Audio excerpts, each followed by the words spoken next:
yourself to your audience. Mr. Nyandoro, take it. Thank you so much. Thank you so much. So my name is Ronald Nyandoro.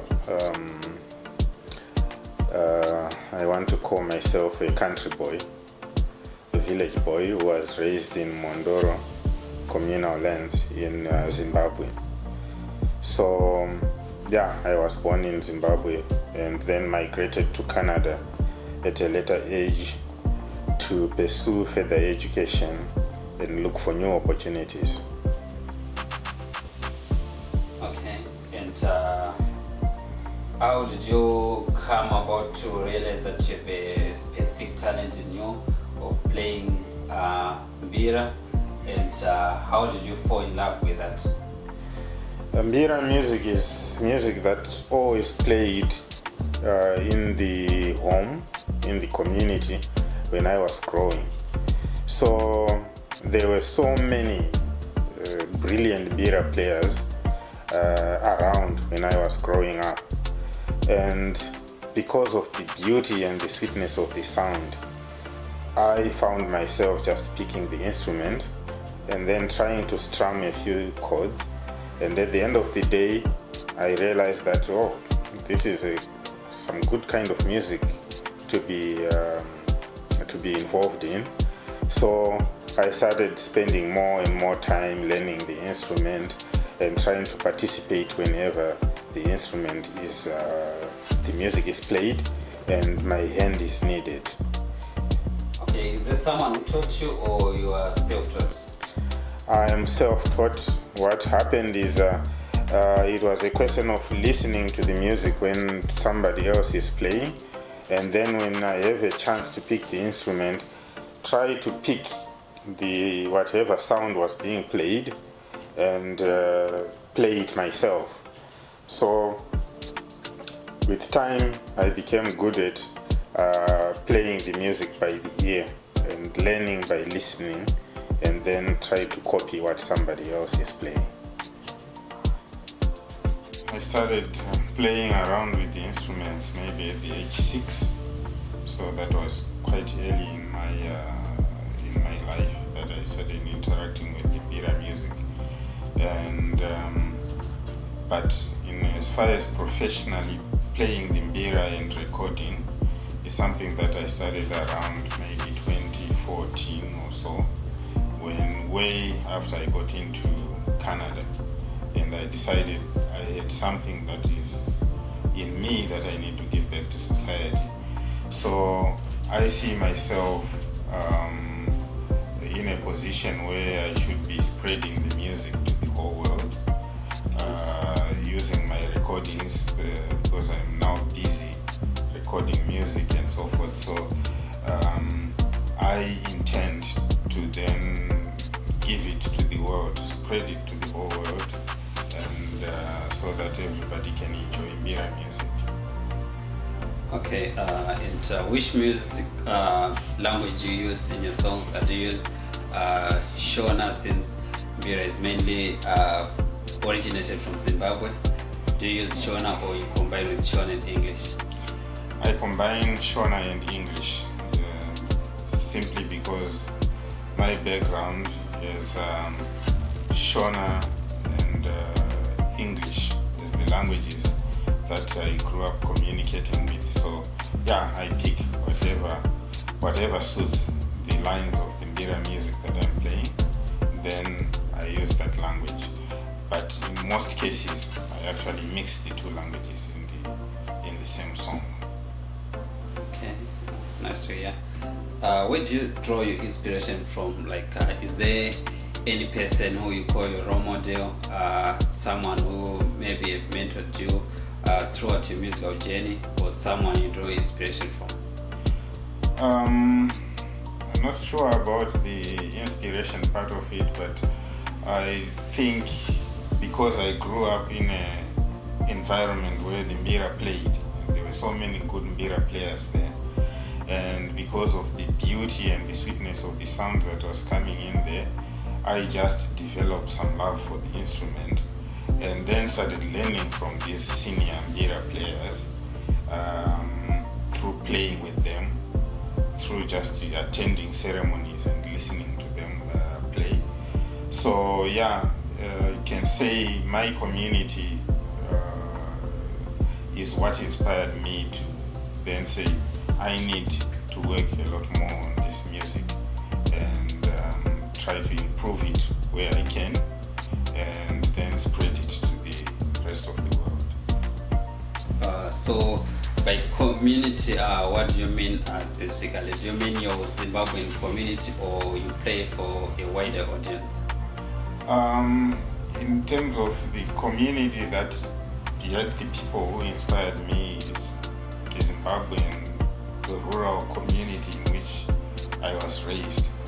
But now when I talk of the community that I want to spread the music to, I'm now talking about the whole globe as a village. Yes. Yeah. By the way, how many albums do you have? I have 2 albums so far that I have released, and they are available online on all music platforms. And from the 2 albums, I have the title tracks all done in video as well. So I have videos for this album Sabuku, on the song Sabuku, and also a video for the song Seiko. Okay, speaking of role models, I'd like to introduce a topic about Thomas Mapfumo. He recently announced that he's resigning or retiring from performing live music because of his age, obviously. So, what's your take on that? My take is that it may be difficult to retire from music. I think once you become a musician, you are a musician for life, and it's only death that is going to silence your voice. So as far as I'm concerned, he is kind of scaling down, toning down, and he will still be working in music. And I, for one, am one person who is going to do collaborations with him upon his invitation, of course. So I have written out 2 albums so far that I need to go, and then he will help me in perfecting the sound, in coaching me on what else I could do to that music so that it is as world class as Thomas Mapfumo's music. Okay, speaking of collaborations, have you ever done collaborations with any artists, maybe from Zimbabwe or any other country? I have done collaborations with, some collaboration on a song with a gospel artist, Zimbabwean, who is based in South Africa. So brought in their music, and I put some Mbira and a whole lot of congas and so forth on the music. And then there is also our DJ Vinny, who is here in Edmonton. Okay. And there is a song that we also did together, and I was putting Mbira in there. There is also another song, a very nice song that is being mixed, which I did with a Canadian lady who is here in Edmonton. And so it's a song that I wrote, and then I brought her in to play a ukulele and also to help me with the vocals. Okay, that sounds good. Can you play us one of your songs, and maybe before that, take us through 2 of your albums? Maybe tell us the names of the songs on the albums, and have they been played maybe in Zimbabwean radio space or? The first album is Sabuku. Whose title track is also Sabuku, which is a truly traditional tune, as it were.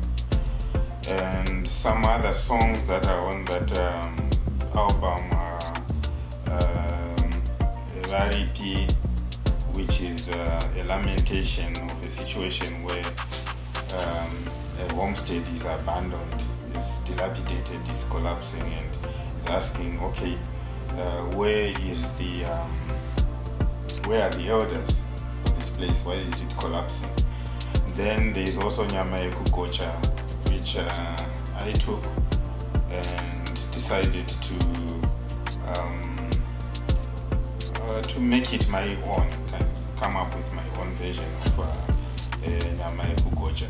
There is also Mukatiende, which is an upbeat song, and again it's not the non-traditional Mukatiende. It's something I created from how I listen to that music, but it's still the same message of encouraging people to get up and get going, get up, roll up your sleeves and get going.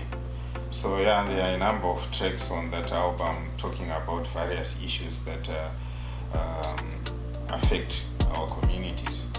And then the second album is Seiko, again with a title track called Seiko, which is asking, Seiko why, it's asking God, why does this happen to your children? We need an explanation for certain things that happen to us which we don't think should be happening to us. We work like donkeys, work very hard, but we get very little at the end of the day. So yeah, my albums tend to kind of mix messages, mix sounds and so forth, and try to keep the Mbira sound interesting to the listener. Okay, sounds interesting. And the time we've been waiting for, can you play us one song or two which you think is the best and can clearly resonate with your audience, international and local? Thank you so much. In terms of the best or whatever, I think they are all best. I love all of them, both traditional and also those that I've created. So yeah, let me see what I can play. Okay, so I will play you a song, just the instrumental of a song called Nyamaropa, which is traditional. So I like these songs because they kind of preserve a certain quality of sound. So I will play the instrument. I can't sing and play at the same time. I will just play the instrument for you so that it can sink in. So here comes the song Nyamaropa.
sometimes they want also to be taught how to play the Mbira instrument that way. So as somebody who is just a musician and Mbira player, but not professionally a teacher, I still try my best to make sure that I can teach those who need to be taught. So I have kind of, not maybe teaching, but show the Mbira to kids and try to have them do some strumming and understand that how the sound comes out and so forth. I have also taught at festivals. I taught at Nemamsasa North in BC last year in August, and that was more like a cosmopolitan group, people from all over the world who were the students there.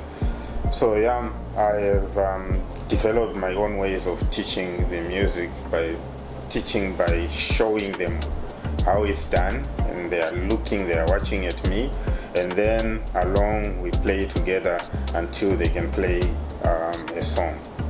So on top of that, there is likely to be some music lessons coming to Edmonton, so that whoever is interested, then we can be meeting and then I teach them the Mbira music. Alright, sounds interesting. I can see that you have a lot of Mbira, different sizes, different shapes.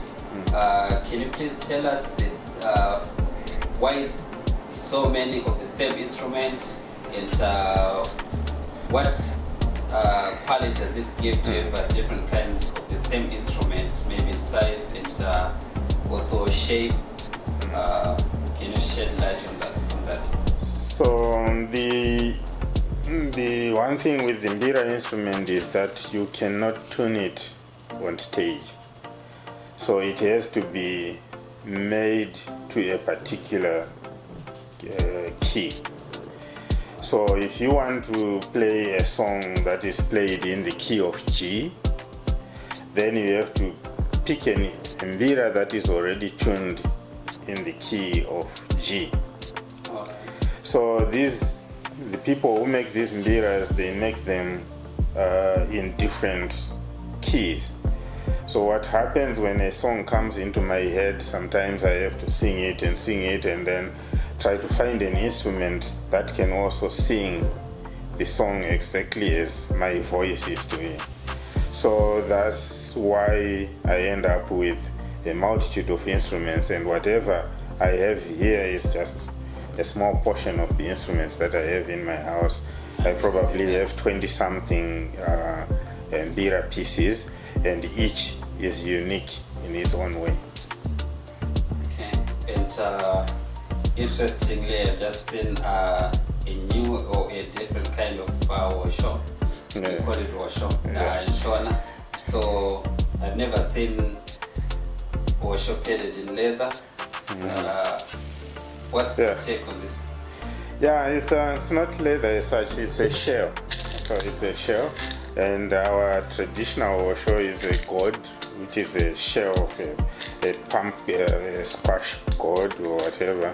So now they've found means and ways of making this commercially, and so produces a much crispy sound, just like our traditional washo.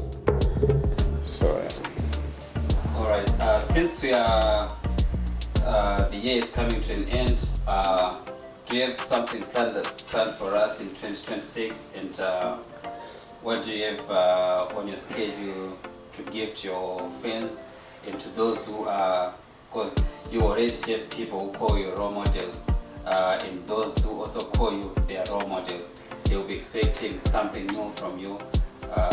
What can we expect from you in 2026? Yeah, so 2026 is going to be busy. I think the first quarter might see me just getting deep into working on the 2 albums that I want to produce in this coming year. And there's also going to be lots of concerts, house concerts and so forth to be played, and also participation in the Edmonton cultural events or Alberta cultural events, playing at festivals, playing for the community. So yeah, there is going to be a lot of work that we are going to be doing musically. Okay, and lastly, you talked about DJ Vinny, and we know him mainly he likes playing amapiano.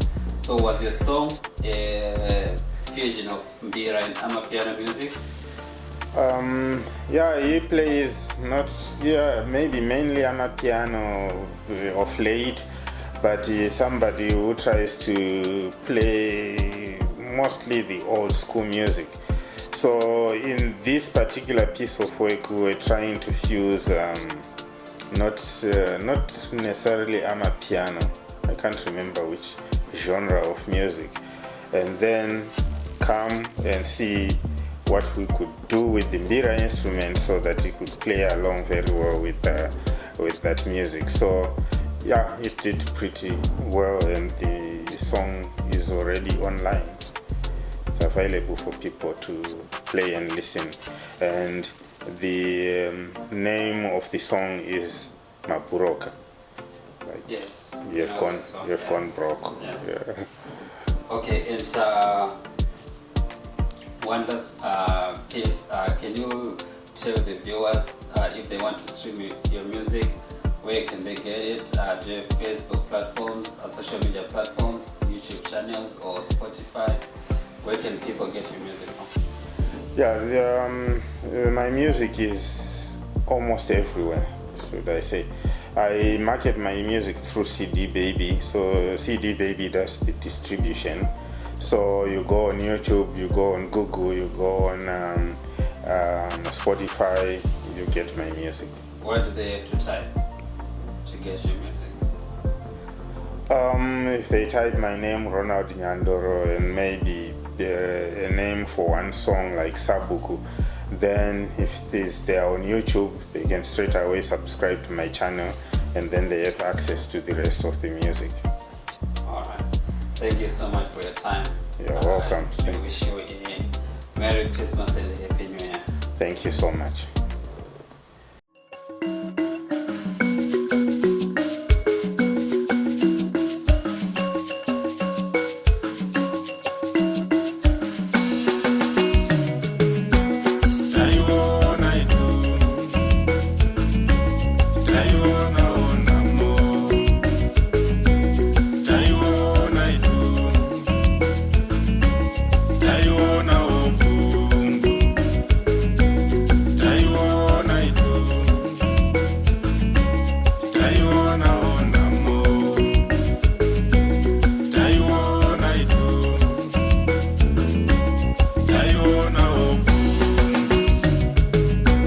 Sabuku